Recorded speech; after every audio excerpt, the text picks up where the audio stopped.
How many times have you felt the urge to grab your phone? It is absolutely unreal how addicted we are to our phones, and myself included.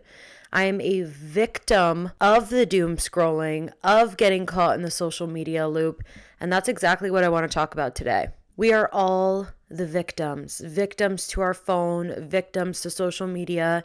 It is something that has conditioned our brain to think, feel, and act differently, causing us to be addicted to something that's borderline become out of our control at this point. If you're new here, I'm Deanna, and this is Through the Cycles, and if not, welcome back. Let's talk about the very, very popular and oversaturated topic of social media. Now, I understand.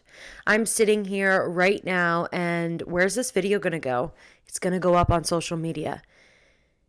That is how our world works. There is no other way to share information and to get information out there other than on social media. This was something I had a really hard time with because I felt like social media was so inauthentic, and I was struggling to post because I didn't want my authenticity to be lost through a camera. Now, to a degree, is part of it lost? Absolutely, because I'm not sitting here with you in person, face to face. You're either watching me through a screen or you're listening to my voice through your car, through your headphones, through whatever you got going on, right? That's not real. You're not listening to me in real time. You're not seeing all the edits that I cut out when I stutter or sneeze or take a sip of water. And because I post and because I have a podcast and I post on TikTok and Instagram and all of the things, right? I want myself to be portrayed as accurately as possible, as real as I am in real life is how I'm showing up on the camera. Now, is it exact? Absolutely not. Is anybody's life exact? Absolutely not. And I really don't want to talk about today how social media isn't real, but I do want to talk about the fact that because the authenticity factor is lost through social media, it creates this sort of false sense of reality when we all go and scroll on our phone. I am a victim to doom scrolling. It has absolutely rewired my brain to have a shorter attention span, to not be able to watch the shows that I used to love, to not be able to sit down and watch a movie, to any moment throughout the day where there's free time or where there's a second of downtime, I pick my phone up and scroll. And it's sort of this really weirdly comforting feeling because it's really nice to be able to just shut your brain off and mindlessly scroll. Maybe laugh every couple of videos, maybe not laugh every couple of videos, but just be able to check out of your life and to check into an alternate reality. I kind of think about it like this. When you were little, and you would play computer games and you would get lost playing those computer games and your life would revolve around them. You couldn't wait to play them. You couldn't get off of them when your mom told you that it was maybe a little bit too much and it was time for dinner. That was, for me, that was like Roller Coaster Tycoon, Zoo Tycoon, Webkins, Club Penguin, all of those video games that were really popular when I was a kid. That's what I became a victim to as a child. And if you're in my age bracket, I'm 24 years old. So I grew up with the internet, but it was still an introduction for us. It wasn't something that had already been established. So now that it's been established, boy, have they figured it out. They have the perfect recipe to rope us in to the algorithm, to keep us coming back, to keep us addicted to it, to keep us scrolling. And that mind-numbing feeling that you get from scrolling on Instagram does feel good, and it's undeniable. But it's a false sense of emptying your brain and numbing your brain. When you cannot sit with yourself alone, when you cannot have a moment of boredom, Something deeper is going on inside of your psyche.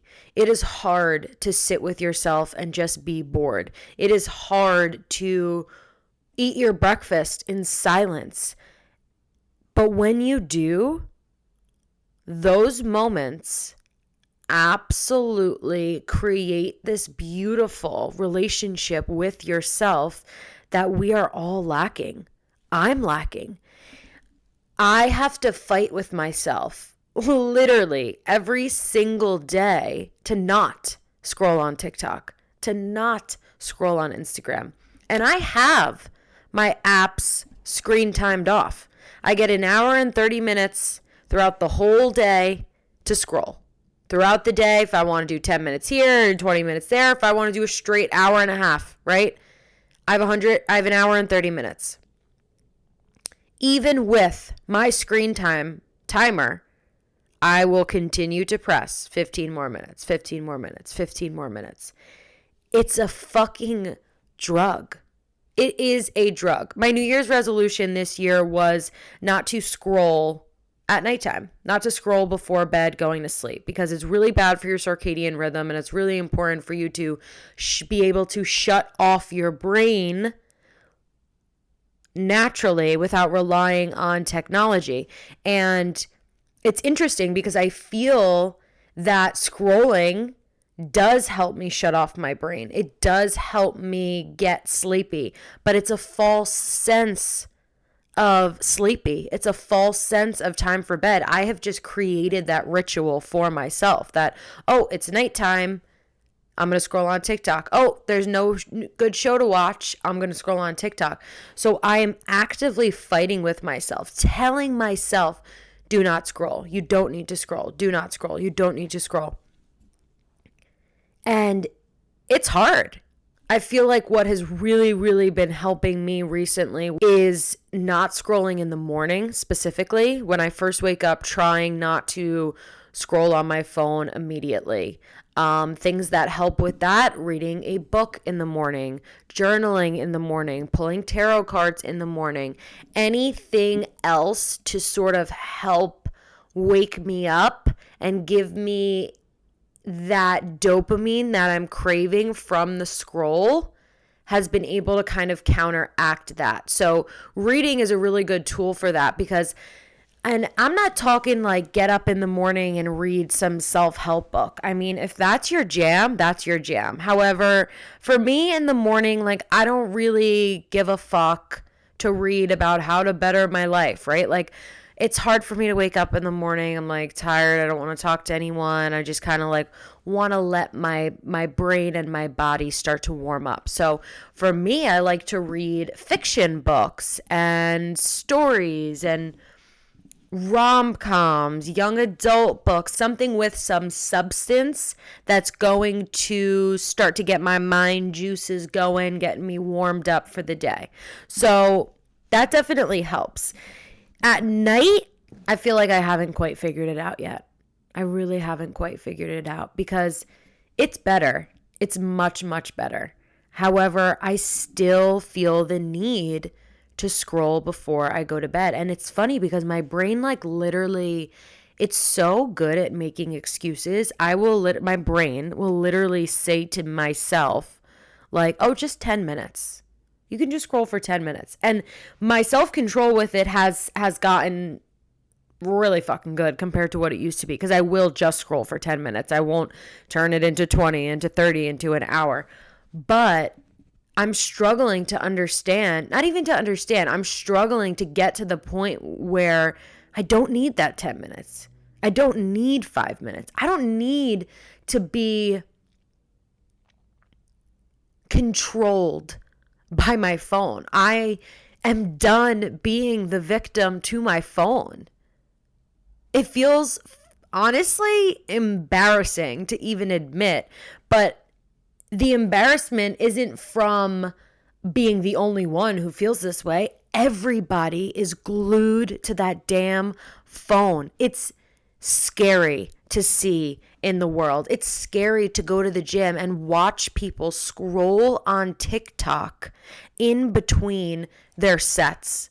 It is scary to go to a hair salon and not see the person next to you pick up their head once because they were scrolling on their phone the entire time. It just makes me so scared for our future and scared for our present, because there's no connection anymore between strangers. There's no sense of reality when we're all living through the screen. As somebody who's sitting here talking to you through a screen, my intentions when I post on YouTube, when I post on TikTok, when I post on Instagram, my intention is to not be a part of the problem. I don't want to create content that feeds into the monkey mind of the algorithm. I don't want, because I understand it's inevitable and the scroll is inevitable. And hopefully you can get the scroll down to 20 minutes a day as opposed to 6 hours in a day, right? But my intention is that when you are scrolling, that the content that I am sharing is valuable and entertaining in a way that doesn't fry your brain. Because I do think social media is really powerful, and I do think that it's really important and has so many amazing benefits, and the amount of knowledge that you can learn through social media is outstanding. Even just the level of connection that you can feel to people is really, really comforting. But in the same breath, we are being controlled by it. And I just want to flip the script around. I don't want to be a victim to my phone anymore. I want to be the one in control. I want to be the one who decides that I'm going to take 20 minutes and scroll on my phone, and then that's it. And then I don't feel the urge to pick it back up again in 2 hours at night before I go to bed, right? I want to be able to not be controlled by it. And it's been a challenge. And whether you've been there before or you're there now, having that 4, 5, 6 hour screen time is brutal and not good for you. I've been there. I really, really have been there. And you are stronger than that. You are more important than that. You have so much more life to live than 4 hours on your phone. Get comfortable being uncomfortable. Get comfortable being bored, because your relationship with yourself will thank you for it. Although I'm still working through this, and although I still feel a victim to the phone, I am trying. I'm trying to take those moments for myself. And honestly, this week, I kind of had enough. I felt like I kept reaching for my phone at times when I didn't want to be. And I'm done. I'm done with it. I will no longer be a victim to that thing. I will no longer be a victim to my thumb going up and down and up and down. I'm not fucking doing it. It's stupid. As human beings, we are so much bigger than that. We are so much better than that. And I just want to choose to be in control. So if you've been having that internal battle with yourself of picking up your phone and you don't want to be, but you are, and you keep finding yourself reaching for it, or if you just have noticed that you're a victim to it, that's your first step. That's the first step to it. A big part for me is just talking it out, just getting it out and letting it out. And once I say something, then that means I'm going to do it. So this is me saying something. And if you want to say something too. Don't be a victim to your phone. That's so stupid. So lame. It's embarrassing. I'm done. I'm done being embarrassed. I'm the one driving the car. So I'm climbing out of the back seat. I'm hopping into the front seat. I'm grabbing that fucking steering wheel.